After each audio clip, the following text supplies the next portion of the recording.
Hey everyone, Thomas here with the ForReel Movie Podcast, coming to you today with fresh takes on some rotten observations when it comes to that pesky Tomatometer on Rotten Tomatoes. That's right, today we're going to address that gap that happens periodically when critics think one way on a film and audiences think a completely different way. Joining me is my fellow blog contributor and co-host Tim, who I am confident is excited about hashing this topic out today. Oh, you bet. I feel I've like got plenty. I got plenty to say about Rotten Tomatoes. I feel like we've been wanting to record this for a while, so I'm really happy that we're getting around to it because I think we have different perspectives when it comes to Rotten Tomatoes.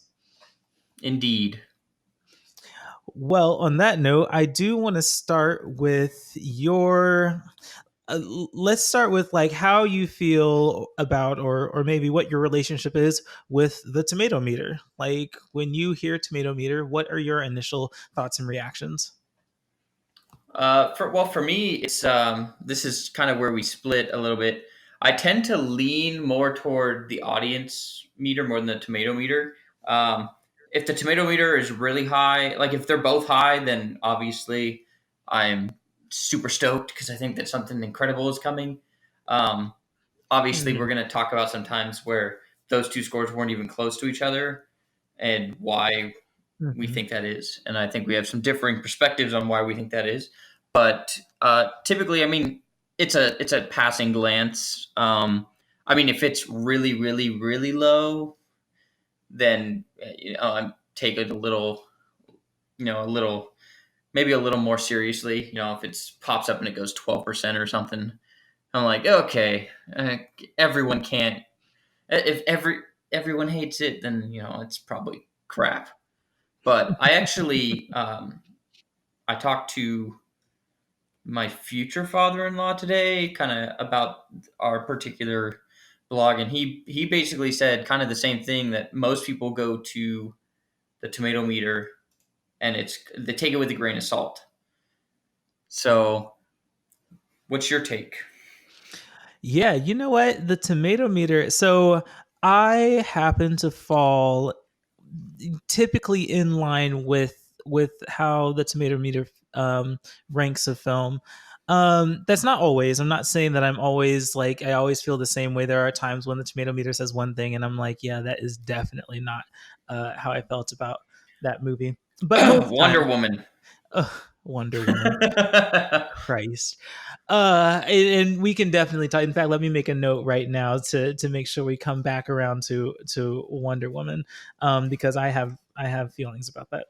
Um, but uh but yeah, generally when the tomato meter is high, I typically enjoy the movie. When the tomato meter is low, I typically don't enjoy the movie. And I know that when it's in the middle, like writing that maybe between like 50 and 70%, like that place where it's not certified fresh, but it's not entirely rotten, like that's kind of the gray area where I'm like, okay, it's kind of a toss up. And that's kind of how I judge like uh, whether a movie is worth my time with the tomato meter.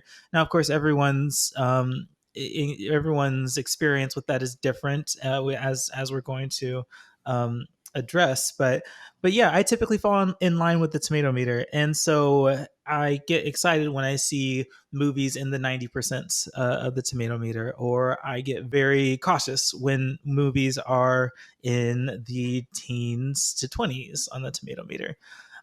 So that's kind of my relationship with it. And it's I think everyone kind of has to do that trial and error. Like, is what are you trying to get out of a film, and which unit of measurement represents that best, I think.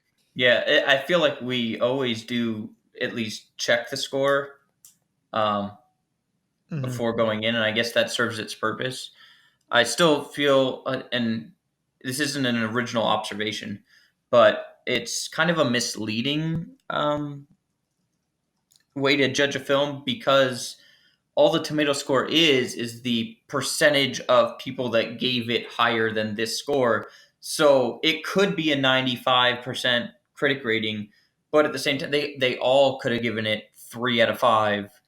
And to me, I guess you could say in that case, you're not getting a fantastic film. You're getting a film that broke the threshold, which I think is kind of, I mean, we'll get back to it, but I think that's kind of what happened with Wonder Woman being so Mhm. high. I don't think the reviews were overwhelmingly perfect positive, but they were positive, just not, you know. And yeah, so just to clarify what Rotten Tomatoes is, because I don't know how much confusion out there is about this, but I do want to make sure that people understand Rotten Tomatoes is not a Rotten Tomatoes does not give scores to movies. Rotten Tomatoes is not necessarily a film review site. Rotten Tomatoes is what we call an aggregator. What it does is it takes reviews from sources that it believes are credible sources that have rated the movie, and it averages them. So it's really just a reflection of the pool of critics that it has deemed credible enough to give reviews on movies. And what you said is right. I don't know the specifics on ratings and the relationship to the tomato meter, but if I'm not mistaken, is if you have 3 out of 5 stars or more, it's a fresh review. 2.5 stars or less, it's a rotten review. So it's really binary in that sense, where it's either you give it a positive review or a negative review, and it really just averages the number of positive reviews versus with the number of negative reviews, and that's how it comes up with the tomato meter score. And as you have pointed out, that can be problematic when all of your positive reviews are just barely positive, which means that there's just a ton of mixed reviews that are you know are comprising this high tomato meter score. And those semi positive reviews could be um, low expectations going in. So maybe you go in and you think you're gonna get something terrible because everything before it has been terrible, and it's not great, but it's decent. So you give it a positive review, and it ends up climbing up that score ladder, and people that maybe had higher expectations are like, "Whoa, wait a minute, you guys just messed up." Yeah, exactly. And so it's a challenge to assess that. And that's why I say that everyone has to gauge their own relationship with the tomato meter or the audience score, because it's entirely possible that people are like you.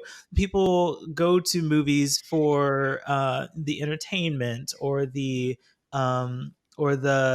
just the ability to turn your brain off or see something that you don't see normally. Like they're very like low threshold kind of entertainment goals, in which case a lot of people, that's what they go to the movies for. Whereas critics, and people that are more technically interested in the film are looking at much more than just whether they're entertained or not. They're looking at the acting performances, the sound mixing, the visual effects, the script writing, cinematography, right? And those are things that don't really register to a lot of these people that are placing scores on the audience score, right? So there's different priorities happening here, which is giving just kind of two different units of measurement, which is kind of why I think it is important to have the tomato meter, but to also demonstrate what general audiences or mainstream audiences are also thinking, because critics are probably looking at a movie for different reasons than audiences are. Yeah, I don't disagree. There's been a couple times that I've kind of looked at the tomato score, and like you said, it's supposed to be more technical. They're supposed to be obviously critic. They're supposed to be critiquing. Mm-hmm. And there have been times that I see the tomato score, and I watch the movie, and I critique it, and I'm sitting there like, you guys do this for a living. How the hell did you give this movie a pass? I don't understand. And so I'm wondering if there's obviously there's different perspectives all the time. Everybody has a different perspective, but I'm my thing also with the tomato meter is I feel like that perspective leans a certain direction. Tell me more about that. Well, most of the approved critics are actually employees of major media companies. Mhm. So one of the guys that I follow, his name is Christian Toto. He runs Hollywood in Toto, Mhm. and he's more right leaning, but I believe it seems like, because I reading his bio, that he was with the Washington Examiner, which is a major media publication. And with most media publications, at least the major ones, they're centered in big urban areas. Big urban areas lean either Democratic, liberal, progressive, whichever buzzword you want to use for that political or ideological side. And I feel like there have been plenty of movies where the tomato meter, I don't feel, is accurate because the perspective leans heavily in one direction, that simply making a film with that perspective gets a positive rating. So you're feeling like politics actually plays a very big role in how movies are scored. For the most part. I mean, some movies it doesn't, like, it transcends politics, obviously, and Mhm. superhero movies are mostly politics free, so you're not really getting a lot of that. But if you look at the discrepancies in like political documentary scores or movies that have implicit either progressive or conservative messaging, you'll see that one is typically weighted more positively while the other is basically trounced. I actually, so I was sent this image from a friend of mine that had two movies compared next to each other, and I guess this had gone around the internet, so this might be something that listeners are familiar with.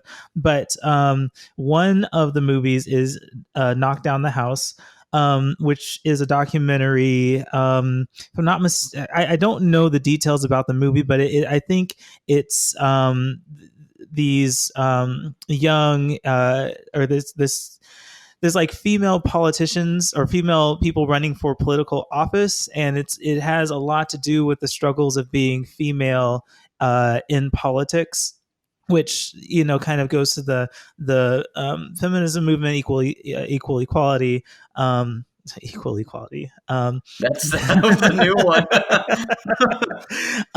But essentially, like the challenge of being female in a male dominated career field, right? Particularly one so public. That one has, or at least when I saw the graphic, it had 100% on Rotten Tomatoes from 83 critics and 35% from audiences. Actually, let me go and double check what that is now, because it's entirely possible that may have changed. I just want to be accurate on this. Well, I mean, So it'll probably change again by uh, the time this gets yeah, posted. yeah, So yeah. So here it is. The Tomatometer says that it's 100% from 83 audiences, or from 83 critics, and the audience score is 18% from a little less than 2,500 user ratings. The image I'm looking at had 35% from 1,300 user ratings, which is actually something else that I do want to talk about. Let me make a note about that for us to come back to. Um, but the other movie that is compared next to is Dave Chappelle's Netflix stand-up special, Sticks and Stones, which I actually did watch. And the Tomato Meter, this is also one I need to look up because this has also changed, Sticks and Stones. Um, it's actually gone up, I think. it went up a little bit, but here's the thing, right? So it said right now it's 23% on the tomato meter from 13 critics and 99% from almost 30,000 uh, uh, film goers or users, audience score. Um, and the critic count is a little low, but there is a theme, or kind of something happening here that is speaking to what you're talking about when it comes to politics in film. There might be something there to observe and discuss as to why these differences.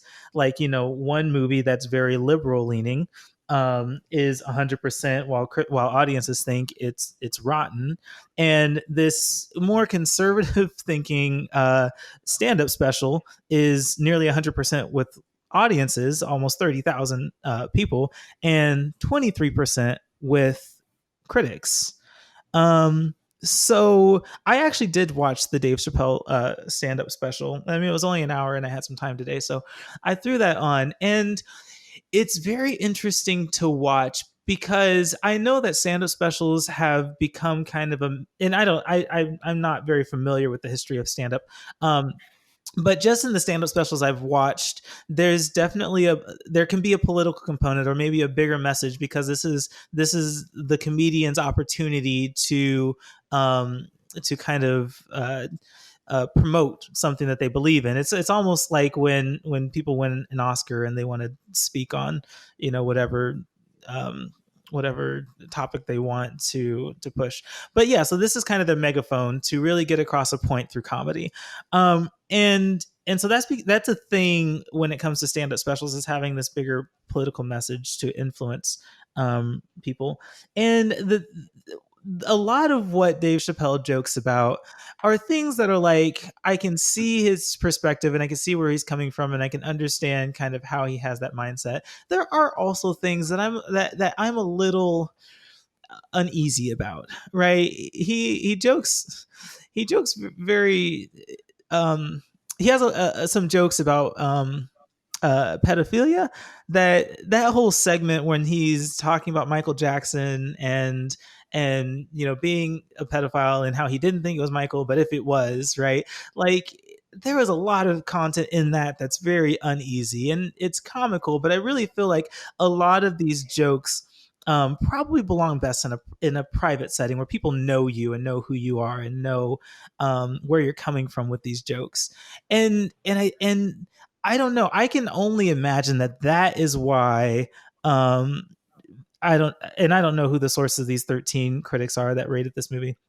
But maybe that is why those uneasy, very offensive, I guess, but also just like really distasteful jokes um can put people off. And I don't think audiences really have that kind of filter, because audiences aren't necessarily, they're not publishing for the public, right? They're not publishing for perhaps left-leaning publications. So I can see how that might be an issue with this tomato meter. I don't know, Tim. Do you watch a whole lot of stand up? Do you have any feelings about stand up and politics and stand up comedy? Well, see, and I think that that's the whole point of stand up is to push the boundaries. So even though it may be really uncomfortable, that's the job. And I feel like there's a lot of, I'm going to use a buzzword here, woke comedians.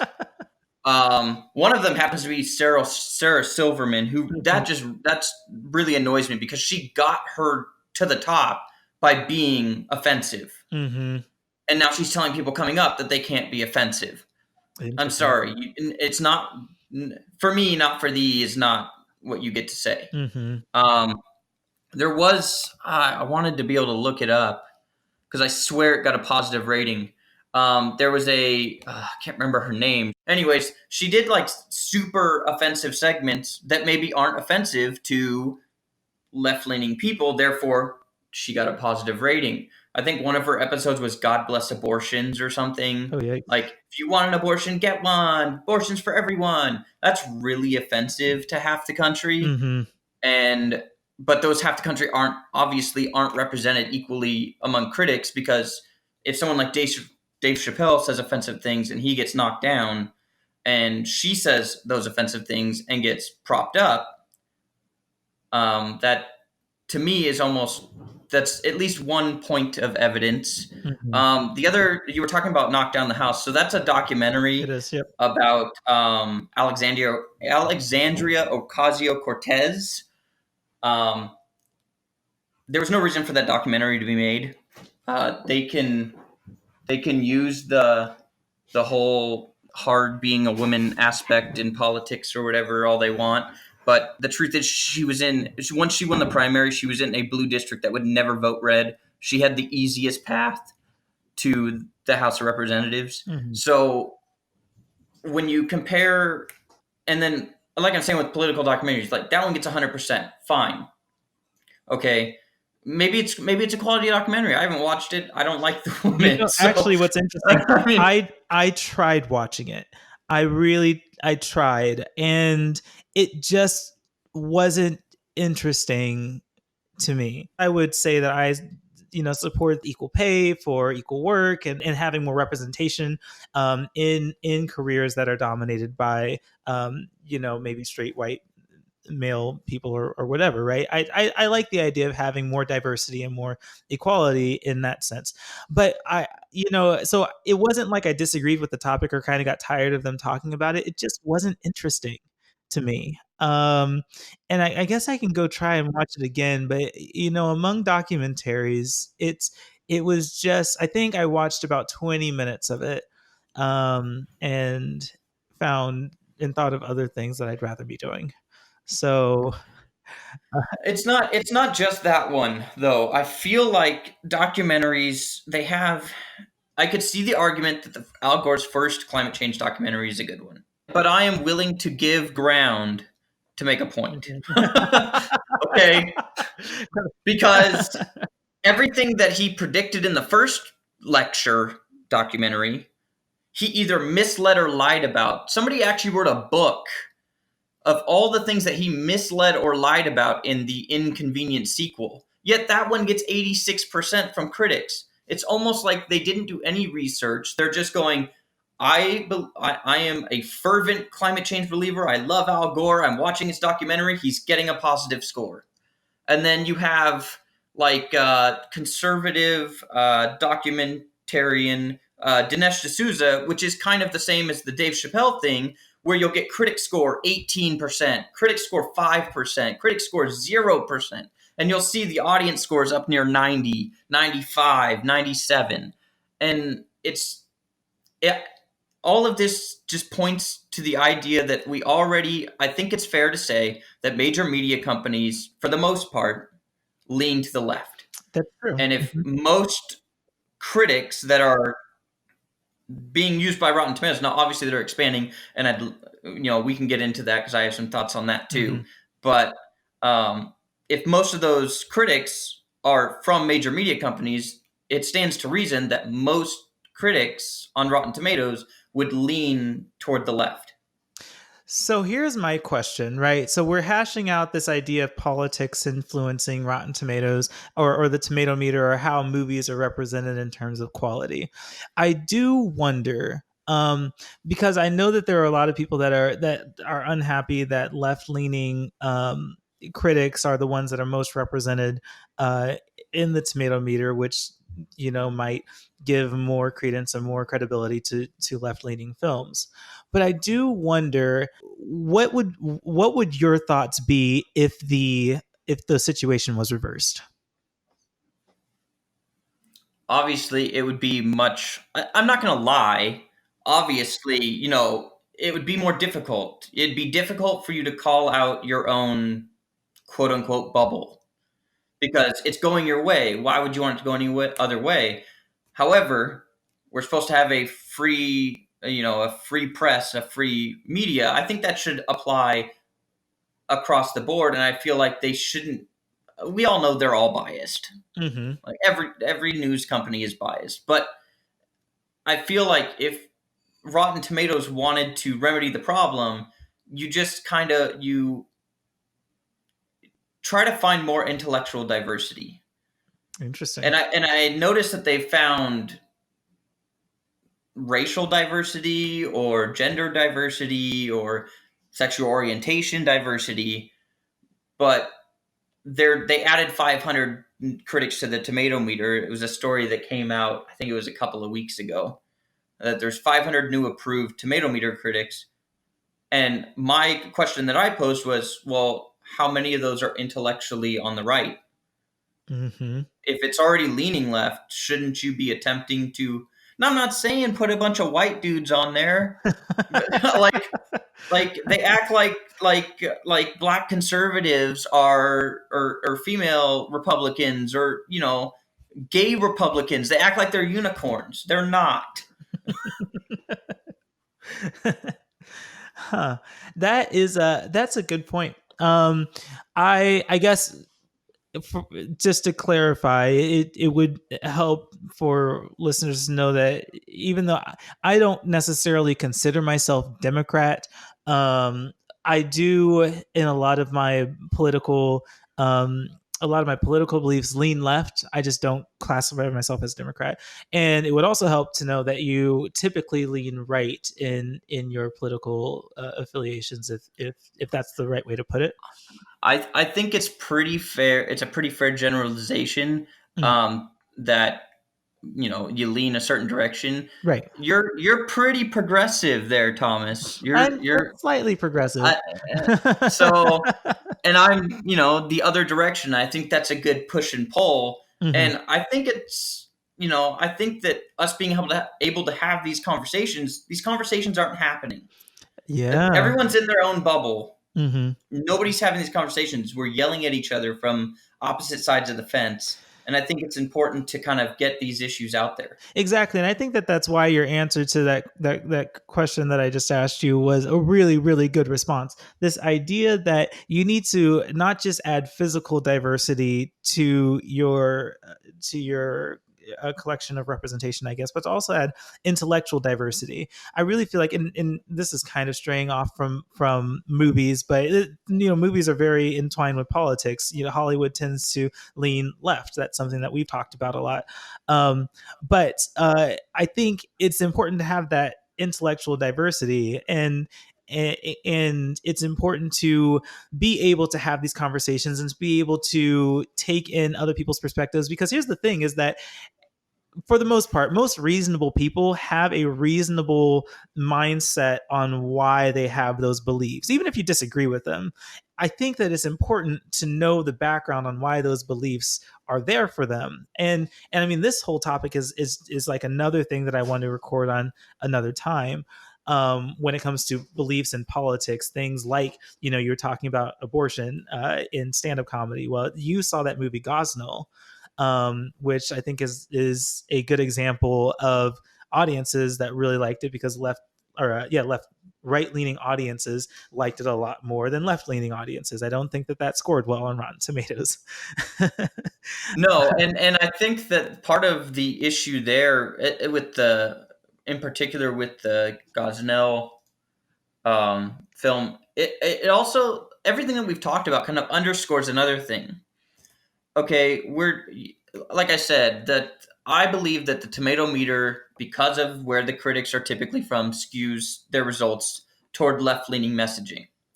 So, but I also feel like the audience score tends to lean the opposite direction. Mm-hmm.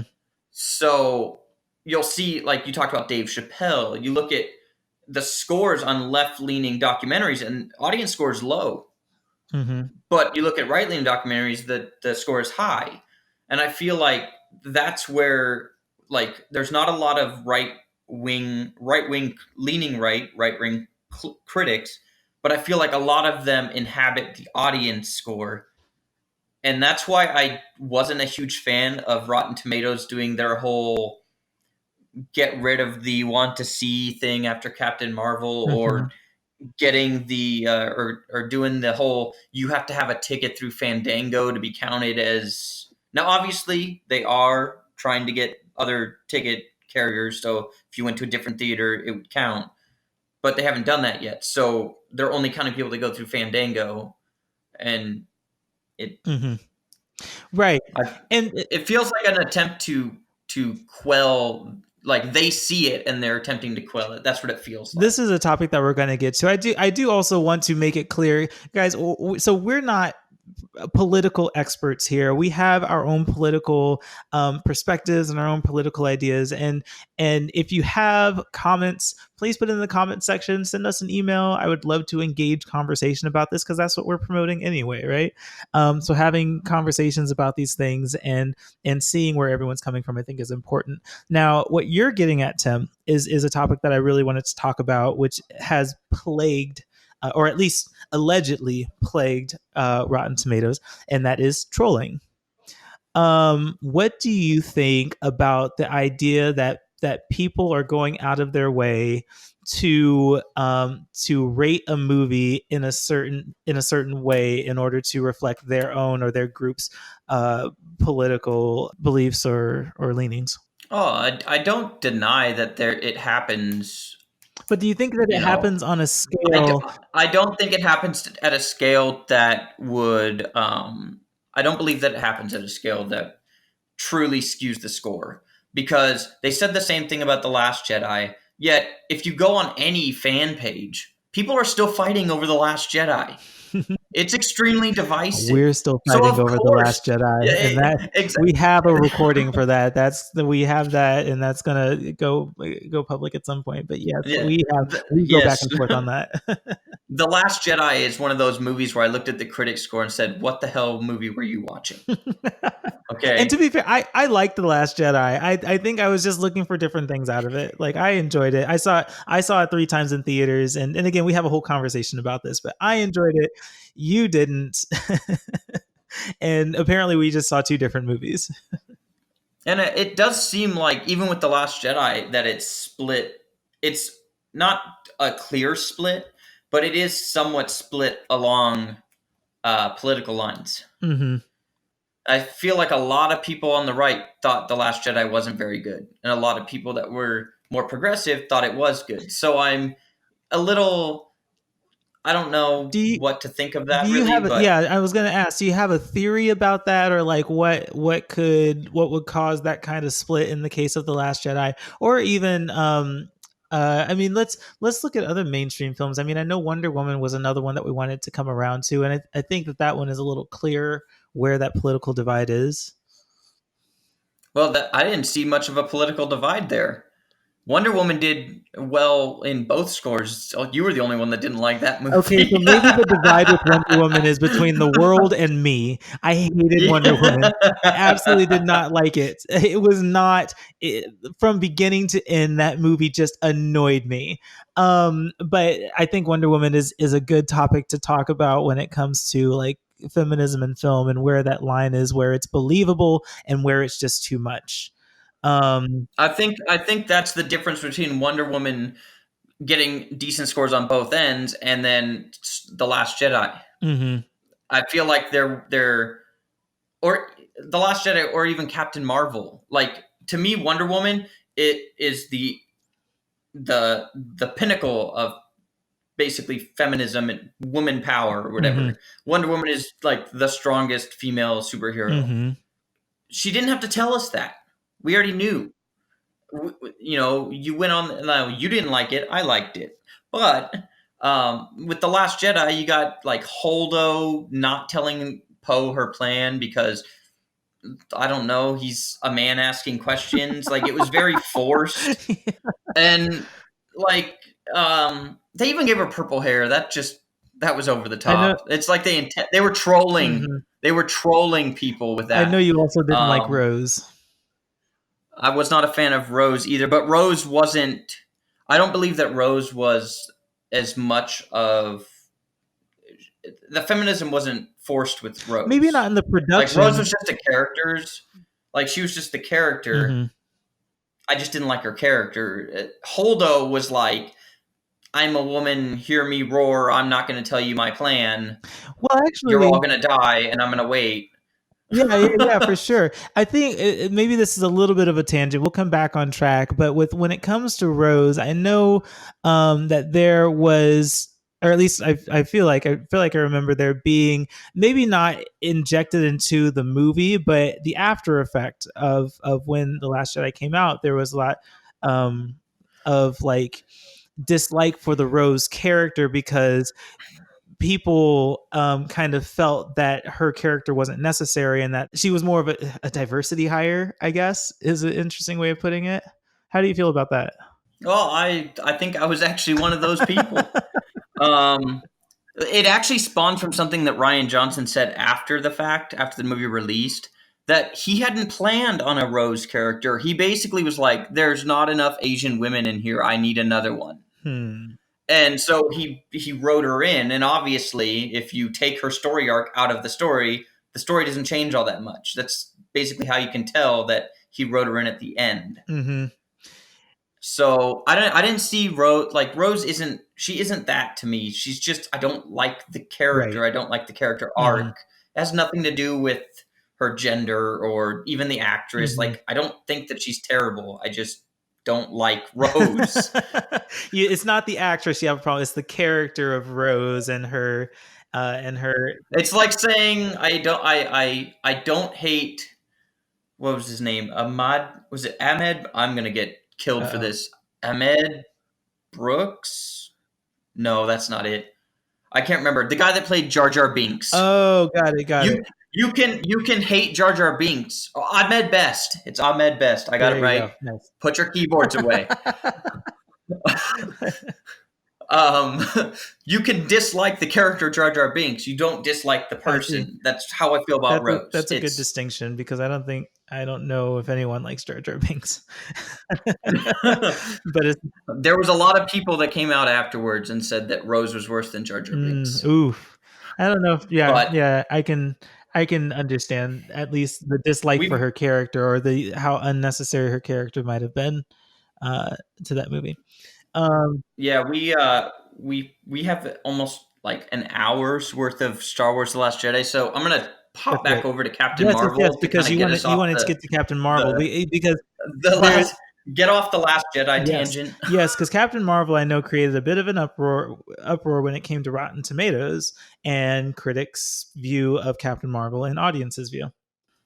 Yeah, and it started before the movie came out, and you can call it trolling, I guess, if you want. But if somebody comes out and says something and annoys a segment of the population, and that segment of the population responds by saying, "I don't want to see your movie," but actually puts it on Rotten Tomatoes, that's not trolling. Hmm. That's not, maybe there were too many of those people, but I don't mean maybe there were too many of those people. I mean like not enough people that wanted to still see the movie Hmm. participated. So everyone that participated was didn't want to see the movie. So the score dropped to, what was it, at 20% at one point for want to see, which I've almost never seen before on Rotten Tomatoes. Right. And I think that that's a good point. Like the idea of judging whether you want to see a movie or you don't want to see a movie is completely different from actually rating the film. Rating a film that you've seen and rating a film that you've not seen, right? Like it's a different concept. If you give a want to see or don't want to see, then yeah, you have the right to choose either one of them, whether you've seen the movie or not. Like that's the whole point. Oh, not Well, not anymore. anymore. So Rotten Tomatoes they did change their setup a little bit a few months ago so that that could so that you could prevent trolls and as you were saying well, quote unquote trolls, I guess. And as you were saying, they now verify tickets. And I haven't gone through this process yet, so I don't know how inconvenient it is to leave an audience review by verified ticket. But this is kind of Rotten Tomatoes' way of making sure that people who are rating the movie have seen it. I don't know, Tim. What do you think about that? And do you think it's working? Well, I don't. There's seems to be very little evidence that it changes the audience score at all, Mhm. because they still give you the regular audience score. Because I think they have, a shitstorm on their hand if they only allowed people to who bought tickets to review the like bought tickets through Fandango to review the movie. Um, so, but every I've been kind of keeping up with it. Every time I see a movie, or every time I'm on there, I'll like click on the audience score, then I'll click on the verified audience score, and I've never seen anything more than 1 or 2% difference. Mhm. Um, so it's really not. And if you look at the average score, they're basically the same. Like it'll be like 4.275 to 4.1 something or 4.21. So I'm like, it's literally the same scores, just they didn't buy a Fandango ticket. So I don't think that it's accomplishing what they thought was going to happen. If they obviously truly believe that trolls were dropping the number, but clearly, to me anyway, there isn't any evidence to support that right now. And so, and I've actually reviewed a few on Rotten Tomatoes just without going through the process, because obviously I have AMC Stubs A list. I don't go to Fandango to buy tickets, so it's basically the same thing. My review just pops up under the all audience instead of verified, because the numbers don't aren't that different. It doesn't. really do much. I do remember during Captain Marvel, though, that a lot of people were complaining and they were screenshotting the fact that they gave it a negative review and then Rotten Tomatoes removed it and said it wasn't verified. So they gave Captain Marvel a positive review and literally in the review said, I put a negative review. I'm only doing this to see if I get deleted. And those stayed. So it's it doesn't look like they're like, oh, trolls are negative. We're only going to check the negative. Well, how do you know that it's not going the other way either?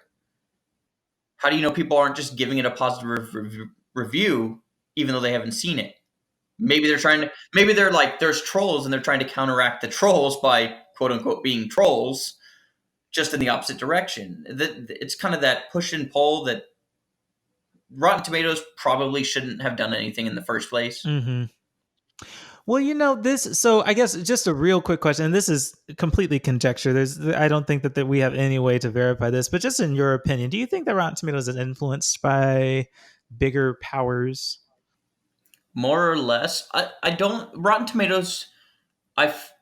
Yes. I'm going to go with yes. No, bold answer. I think I honestly do believe that at least there's evidence that after the Captain Marvel, the whole trolling thing, that they got a call from somebody Mm-hmm.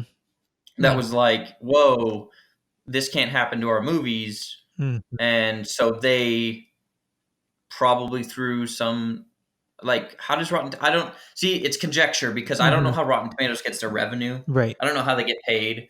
So I can't be like, well, Disney paid them off. I have no evidence of that. Mm-hmm.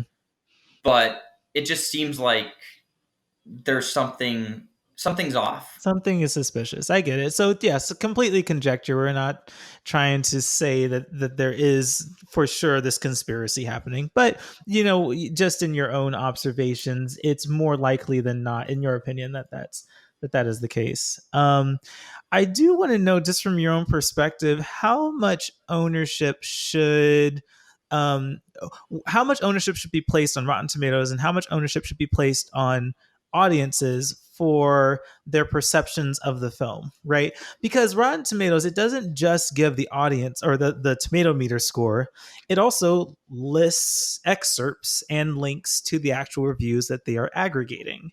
Do you think that people should take on more of a responsibility, or audiences in general should take on more of a responsibility to read through those reviews and find critics that they trust, in order to get a better perception of the film before they cry foul with this tomato meter that's just aggregating all of these different reviews? Well, I tell you what, you got a couple of critics right here.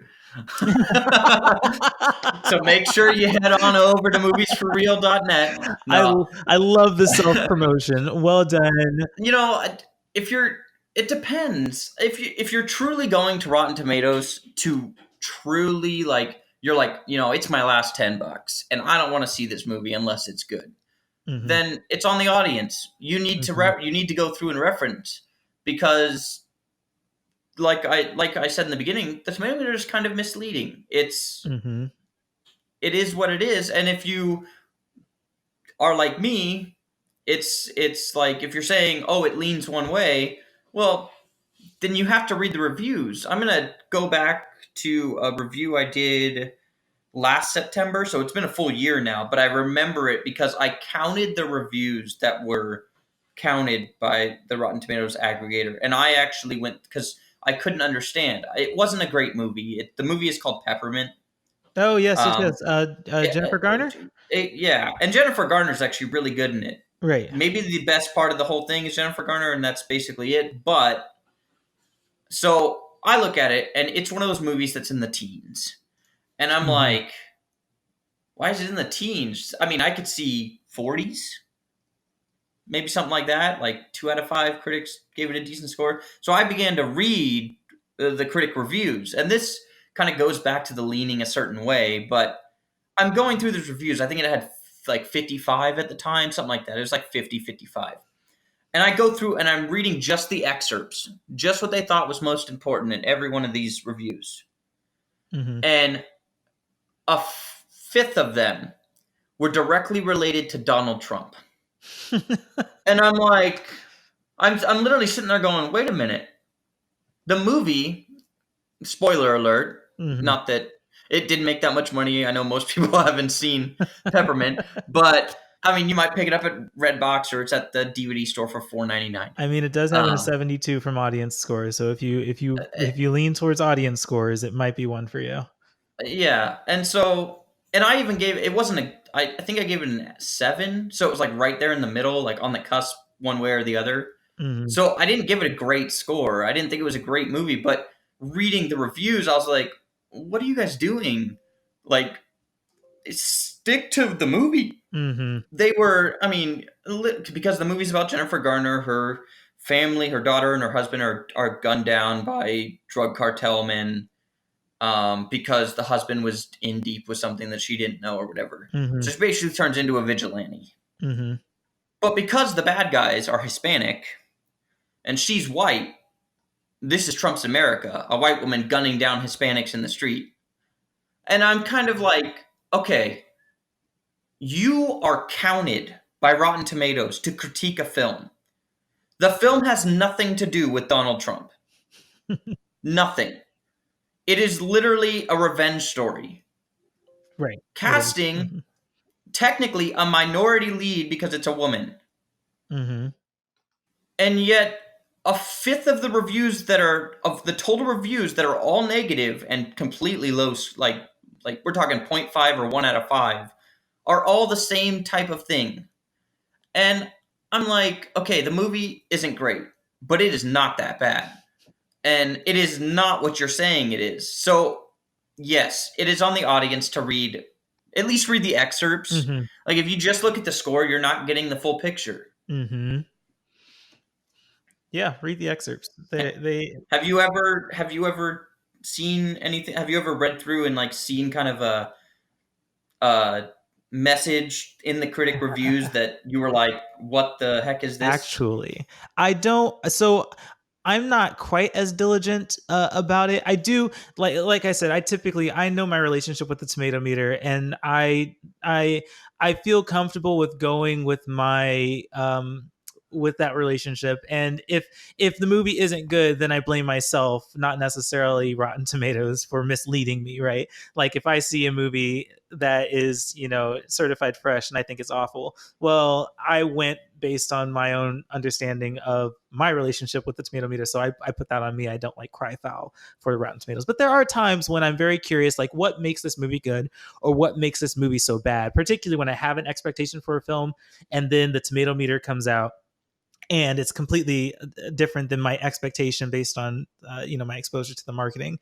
I'll go and I'll read a few of the excerpts to figure out what it is. I will say, so I'm not that diligent at it, and I wouldn't have had an example for you and before today actually, because I read the reactions to Knives Out, which just debuted at the Toronto International Film Festival. It is, here we go, Tim, Ryan Johnson, who does a murder mystery film. And it apparently is very comedic, very funny, very entertaining, but it also has a lot of political messaging in it. Very, and according to the reactions, very explicit. Like clearly knowing what they're talking about and not like subtext kind of stuff, like very overt, I guess is what I'm trying to say, political references in the film. And so I thought that was interesting, and I'm actually a little disappointed I didn't send those reactions to you, Tim. Um, you'd probably get a kick out of that. But yeah, so that is I guess an example of like trying to figure out or seeing like a lot of politics in in how people are at least commenting on the film. And obviously this is at Toronto Film Festival, so these are maybe not everyone is certified critics, but like you have to be very interested in film to invest into going to the Toronto International Film Festival. Like that is not cheap, it is not convenient for most of us. So going to Toronto and watching this film, You have to be very invested in film. So these are, I would say, credible people who are really calling out the politics in their favorable reactions to this film. So Knives Out, and I think it comes out November 27th, if I'm not mistaken. Yeah, I've heard some talk in my own little bubble. We all have our bubbles. Yes, Let's we do. be completely honest. Yes, we You do. know, we have people that we're surrounded, particularly on social media, by people that typically most of the time agree with us Mm-hmm. per se. And I've heard a lot of people be like, "Yes, it's all one way politically for Knives Out," and it's, I mean, 100%. It's one of 100%. those Yes, things it is that 100. So it'll be very interesting. This is going to be a very interesting one to watch because yes, it is at 100% right now, and I'm sure over the next 2 months it'll probably screen at other festivals. I don't think it's going to screen anywhere in my vicinity within the next 2 months. So I'll probably just have to wait till release. But it will be interesting when release happens to see what the audience score is on this. Is it entertaining enough for people to overlook the political messaging or to just go with the political messaging? Or is this going to be another one of those very controversial movies where left leaning people love it and right leaning people get annoyed with how much politics is happening in it? I mean, it could be one. It could be both. It could be one way or the other. I do think like there's been politics in movies forever, Mm-hmm. for as long as I can remember. Even though I don't remember it, I Right. see it now as an adult. You know, watching the movie. Mm-hmm. So I mean, I've talked about this a couple of times before. One of my favorite movies growing up was Lethal Weapon 4, Mm-hmm. and it's not really your type of movie, Thomas. Yeah, not my thing, But but and I doubt it could be made today because of some of the references they make. But um, anyways, there's the opening sequence. Literally, is like they're pulling up, and this dude is blowing away this storefront or whatever. He's covered in metal. He's got a gas tank, flamethrower. He's messing up L.A. And they pull up, and they're like, "Who is this guy?" And the main character goes, "I don't know, spokesman for the NRA, maybe." And that's funny, but it's definitely a left wing perspective because mm-hmm. like San Francisco just declared, or was it San Francisco? Or was one of the Californian cities just declared the NRA domestic terrorist organization? Mm-hmm. So it's one of those. I didn't catch it when I was younger. It was kind of Mm-hmm. a funny line, but the whole movie wasn't that. There was they kind of maybe they sprinkle in their left wing politics here and there, which is fine. I Mm-hmm. get it. Hollywood leans left. I get it. But when the whole movie is that drivel, why would I want to watch it? And it's funny. There was a article recently. I don't know if you saw it. I might send it to you after we're done here because I have to find it. I Mm-hmm. think it was from Variety where they did a poll on who goes to the movies regularly, Mm-hmm. and they tried to make the case that because 12% of Democrats or leaning left people go to the movies often versus only 6% of Republicans, that makes up the difference, as if 12% of 40% of the country is something that you should tailor all of your movies to. Right. So let's see, let's just go 10% of 40 is 4%. So one out of every 25 people is who they're going to get with those movies. Mm-hmm. And they're going to leave out the other, 96 out of 100 people with that messaging. You could Mm-hmm. sprinkle it in, but it's obvious that you're not. I felt like that was a really poor attempt at making the case that audiences want left leaning films. There's definitely a niche for each of those. But I Right. think most audiences just want to be entertained. Mm-hmm. They don't.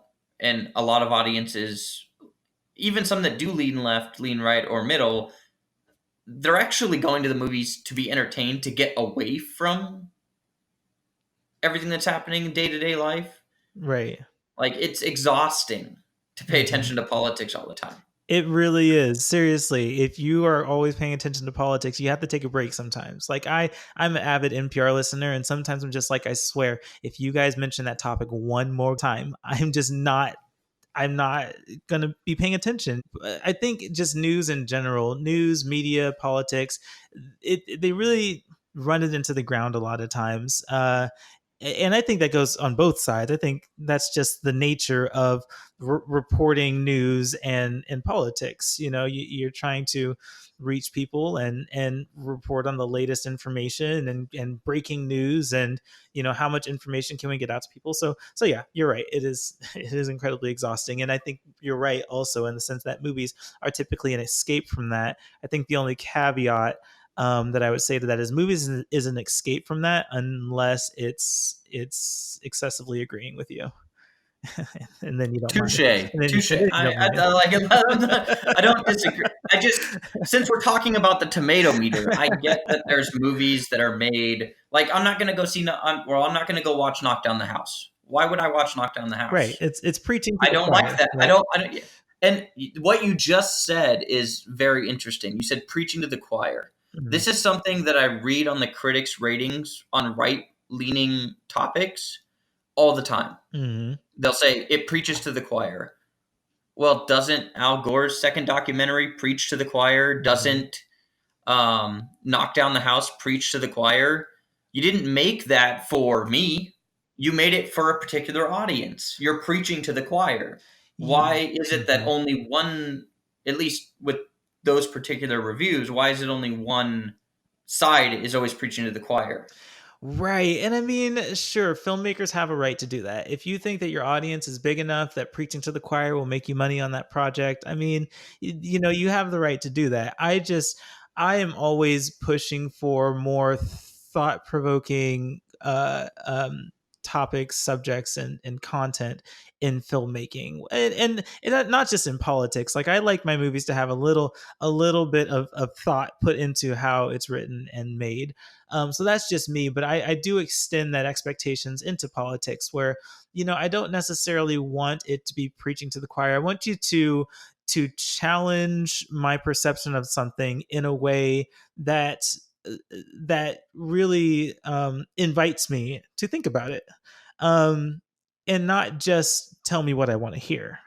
I mean, naturally I like to hear what I want to hear, but I personally like being challenged, and I don't know how many listeners out there are in that same boat, because like we've already identified, some people just go to the movies to be entertained. In that case, you should probably avoid politics in films. But I do like to be challenged. I am okay with watching movies or stand-up shows like Dave Chappelle's thing, and analyzing where is he coming from with this perspective, and can is he delivering it in a way that is trying to help me trying to help me understand his perspective, rather than trying to shove it down my throat just because that's what he believes, right? And I think when it comes to the Dave Chappelle stand up, I don't think he does a great job being uh as inviting or like I don't know, empathetic, I guess. I don't know.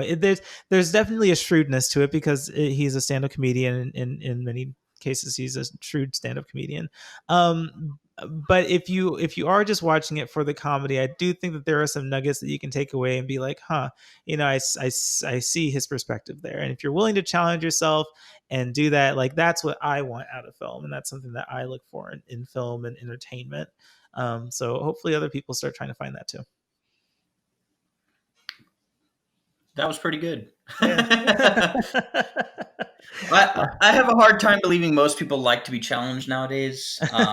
They probably do, and that's why I have to add the caveat: if you're just going to be entertained, or if you're just going to hear what people, hear people preach to you that you want to hear, like, cool, I guess, like that, free country, you have the right to do that. But um, you know, But um, since we're on the topic of the tomato meter, the whole yes, point, like I said yes, earlier, sir. is they can make films that preach to whoever. Hmm. Um, but if you're going to have a tomato meter that's going to score it one way or another, you need to have that intellectual diversity to Hmm. push back so that it's not flowing in one direction. Right. Exactly. So we talked a lot about Rotten Tomatoes here. Just so everyone is aware, there are more aggregator review sites that you can go to if Rotten Tomatoes is not your favorite place to find reviews. Metacritic is a good alternative. That instead of doing the binary good review or bad review, Metacritic averages the score of reviews. So Metacritic is one. IMDb has also become a pretty prominent place to find scores for films. Also, there is the social network Letterboxd, which is just like a social media for film goers, right? It's a place where you can log your films, rate movies, and see ratings from other people who have seen the film. And I think that the community there is very film centric. And so when you're reading these reviews, you're reading these from people who are active enough in watching film to have a diary of the films that they've watched. So that's what Letterboxd is. So there is also Rotten Tomatoes, Metacritic, IMDb, Letterboxd, plenty of places where you can go find thoughts, opinions, feelings about films if you're willing to do the research. So there is that's out there. I hope you utilize those resources. As for Rotten Tomatoes, Tim, I kind of want you to give a tomato meter for Rotten Tomatoes. Oof. Oh man, that's like writing a review for Rotten Tomatoes. Let's see, on a score out of 5. Just knee-jerk reaction. I won't hold this against you too much. What makes it a positive? Well, let's go by their rules. I believe 60 and over is fresh, and 59 and less is rotten. I'm gonna go with 59. Ooh, middle of the road. I feel like if they make the changes and really try to not only get all the you can, like I said, you can do all of the diversity that you want. I am not opposed. Just get the intellectual diversity in there, and we are good to go. I think that's very fairly summarized. All right, guys, I want to thank you for listening. You can find reviews from both me and Tim on our blog, moviesforreal.net. That's for real spelled FORREEL.net. You can also connect with us on social media. Find For Real Movie News and Reviews on social media, Facebook, Twitter, and Instagram at Movies for Real. I am also on Twitter and Instagram. You can find me at being TSJ. And Tim, which social media platforms would you like to plug? It's only Twitter. It's at Timmy Bear GOP. Football season has just started, so you're going to see a lot of that in between any. if you go over there, you're going to see a lot of NFL stuff. Yes, before you find the reviews. Movies and football. I guess that's not a bad combination. I think that there are a lot of people out there that enjoy both. So your Twitter page might appeal to both crowds. Just so everyone is aware, I will be attending the Vancouver International Film Festival starting on September 27th, and it goes until October 11th. So I have 15 films lined up for that, and I might do more depending on how exhausting it is. And I also have to keep up with the mainstream releases as well, because Joker comes out in that period, and that just came out with